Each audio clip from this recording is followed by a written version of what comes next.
Richard's in Chelmsford. Richard, what would you like to say? Yeah, hello, James. Been looking forward to this. Go on, mate. Yeah. Basically, I don't think it's about the curtsy itself. What isn't? I think it. Well, that was your conversation, right? Yeah, but what isn't about the curtsy? The anger and the outrage. Yeah, well, her presentation of what she's saying. Of the curtsy. I don't think it's about the curtsy itself. No. I think it's about the sort of character that she is. Yeah. Which seems obviously quite vindictive. Right.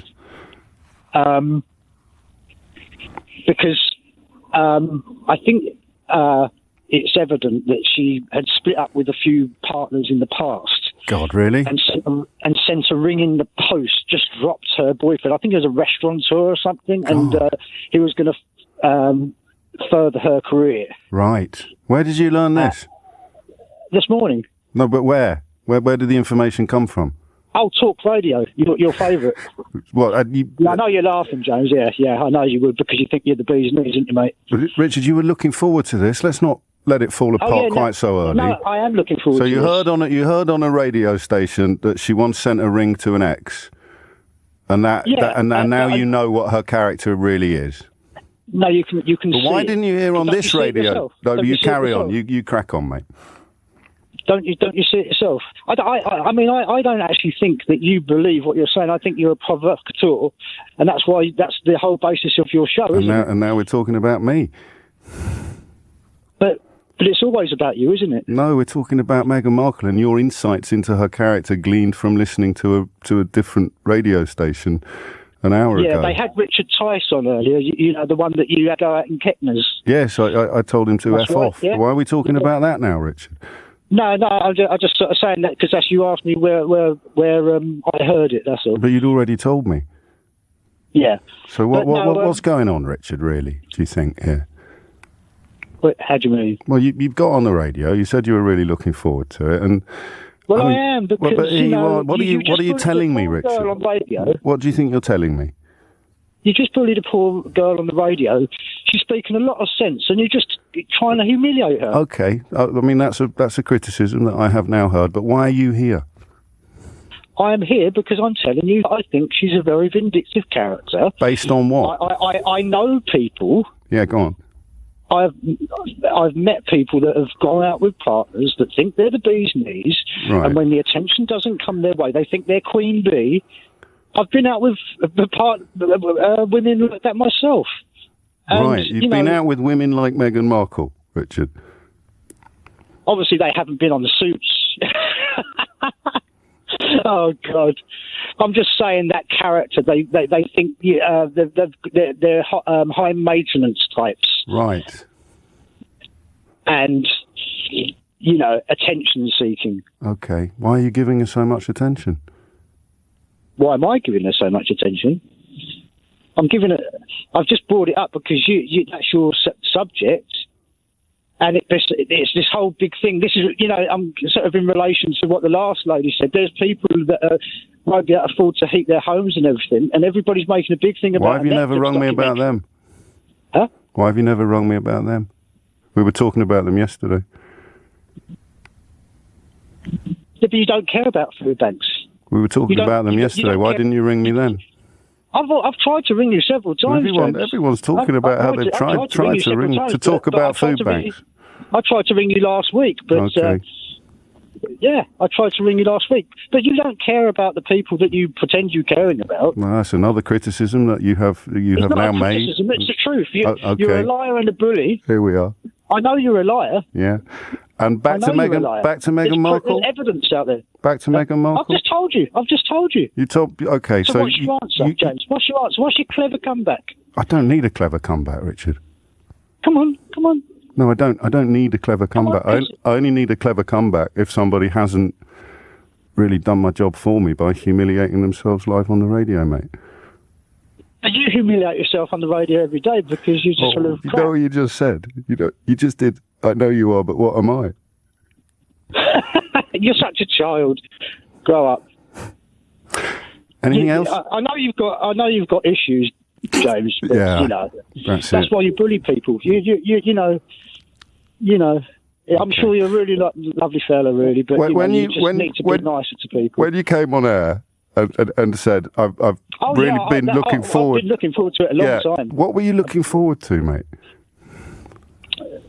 To basically saying that I think you're a liar. Okay. You know, Kebab Awards. Pardon? The Kebab Awards, hello? You know, you're doing your listeners a very bad disservice, aren't you? Because you're not really telling them the truth, aren't you? About the Kebab Awards? Yeah. The mask business. Is it the mask business at the Kebab Awards? Yeah, you said it was impossible to eat a kebab wearing a mask while eating a kebab. I stand by that. I stand by that, Richard. All the evidence that is on there, you're not eating a kebab at the time, and you're having your photos taken, not wearing a mask. There was no mask. There was no mask mandate at the Kebab Awards, mate. Yes, there was. No, there wasn't. No, there wasn't. Yes, it was. Okay. This is what you were looking for. When was that, incidentally? I was looking forward to it. When was that? Huh? When was that? When? Yeah. What, the Kebab Awards? Yeah. Last year, wasn't it? I don't think so. I think it might have been the year before. No, it was 2021. I'll have to look at that. Okay. But I'm sure it was 2021. And this is what you were really looking forward to doing today? Oh, yeah, I've been looking forward to it a long time because I think you're a bully and a liar. Okay.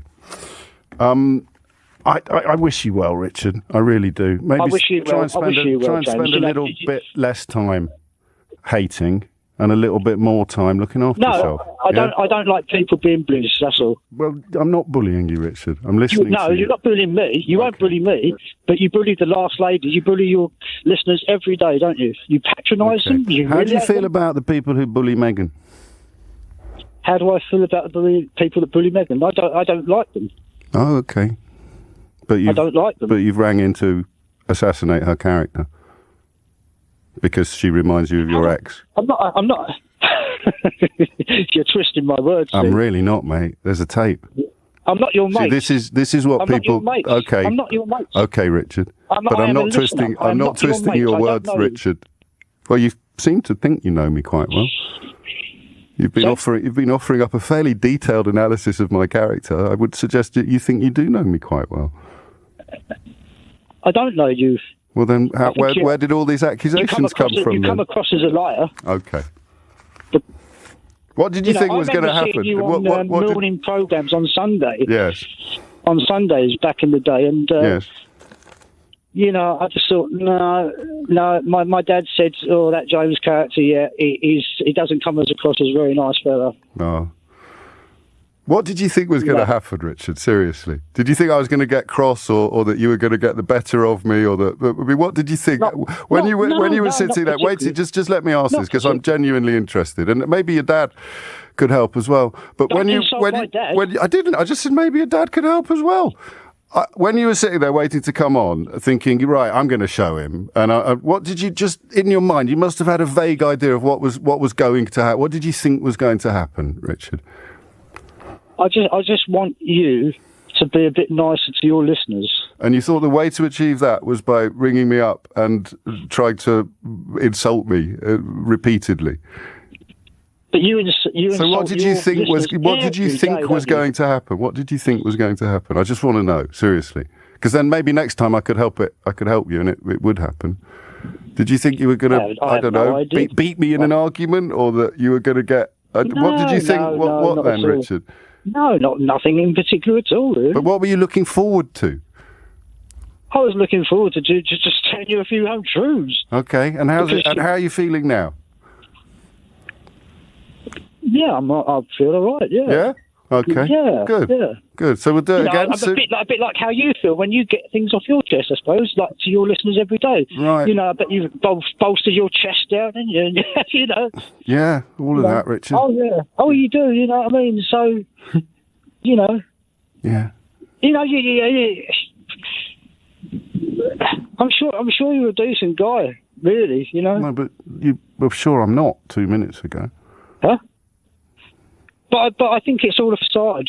I think you're. I don't know. I don't buy it. I don't buy the the nonsense that you spout.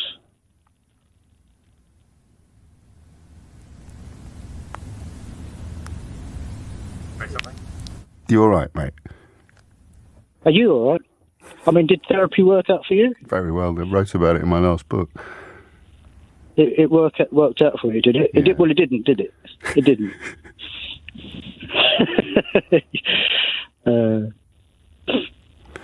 It seems like such a good idea on Twitter, doesn't it?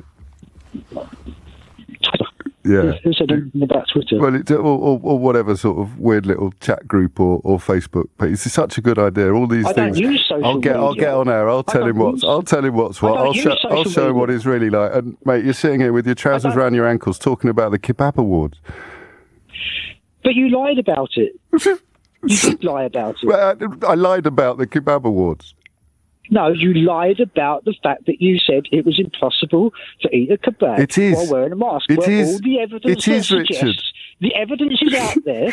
You are not wearing a mask. You are not eating a kebab. No. You lied. And here we are. You lied. I know. But, tell your listeners to go and look. The evidence is out there. It's not the X-Files. So you're acting like a child. Yeah. You sound like you're acting like a child. That's not how. You're what, 50 years old now, are you? You're behaving like a child. Why are you acting like that?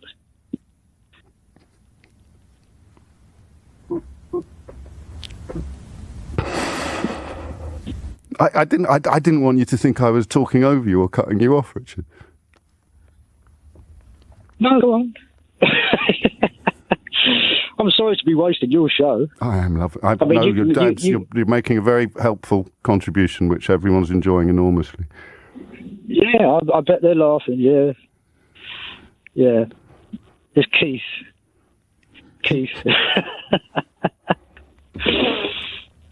No, this is fine.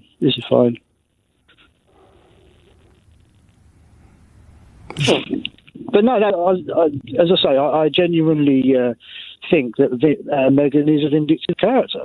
Yeah. She reminds you of your ex. She reminds me of, people that I've been out with, and, I'm going to have to go to the news. They're Queen Bee. No, let's wait. Hold the news. Yeah, Queen Bee, exactly. Yeah. Yeah. But you hate bullies. But you hate bullies. Yeah. What are you going to have for tea? If you've been scrolling through royal media lately, you might have stumbled on that painfully awkward radio exchange where a caller thought he could drag Meghan Sussex and ended up humiliating himself instead. Oh, buckle up, because this one is pure gold. So let's set the stage. We've got this guy who literally says he's been looking forward to this. You can already smell the drama brewing, right? He hops on a radio show, chest puffed out, and declares he wants to talk about Meghan Markle's character. You know where this is going? Straight into the swamp of recycled tabloid nonsense. He starts rambling about some story he heard on another talk show, claiming Meghan once sent a ring back to an ex through the post. And just like that, he thinks he's cracked the code to her entire personality. Honestly, where do they find these people? 1 minute he's quoting gossip radio, the next he's calling Meghan vindictive. The host, who clearly wasn't having it, asks him where he got all this inside knowledge. And the man proudly says, "Talk radio." That's right, his evidence isn't a fact, not a verified source, not a document, just another angry man with a microphone somewhere ranting about Meghan Markle. The host starts poking holes in his argument faster than you can say Daily Mail double standards. And the more he talks, the deeper he digs himself in. He literally admits he's comparing Meghan to his ex-girlfriends. You heard that right?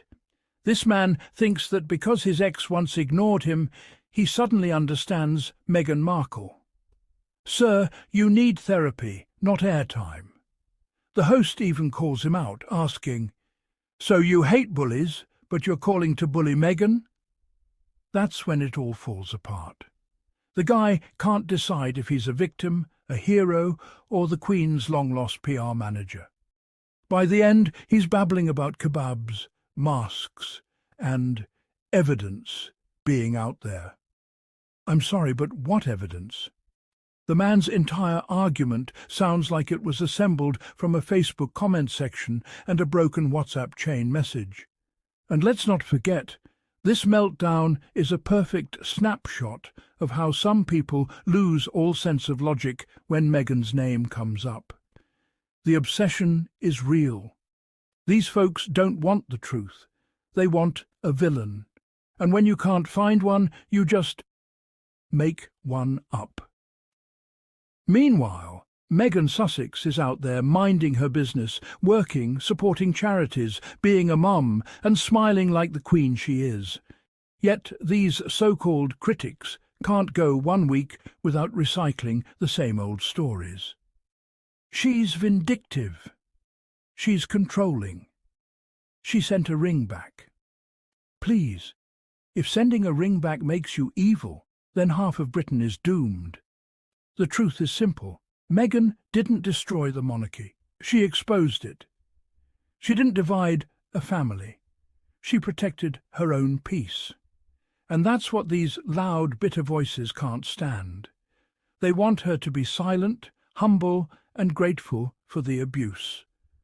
But Meghan said, "No thanks." And that's what really drives them mad. This entire radio fiasco shows exactly what happens when hate becomes a hobby. These callers don't research. They don't think. They just parrot headlines and call it an opinion. And when someone challenges them, they crumble faster than a soggy biscuit in tea. So, to the richer types of the world, maybe spend less time obsessing over Meghan Markle and more time fixing your own life. Because every time you call a radio show to attack her, you don't expose Meghan, you expose yourself. Anyway, Sussexes Squad fam, what did you think of this meltdown? Have you noticed how some people seem personally offended by Meghan's happiness? Drop your thoughts in the comments below. I can't wait to read your takes. And before we wrap up, if you love hearing the truth served with humour and a dash of royal reality, make sure you subscribe to Sussexes Squad. And if you'd like to support the show, you can buy me a coffee to keep this truth train rolling. Until next time, stay kind, stay informed, and remember, when the haters start yelling, it's because the truth hit a little too close to home.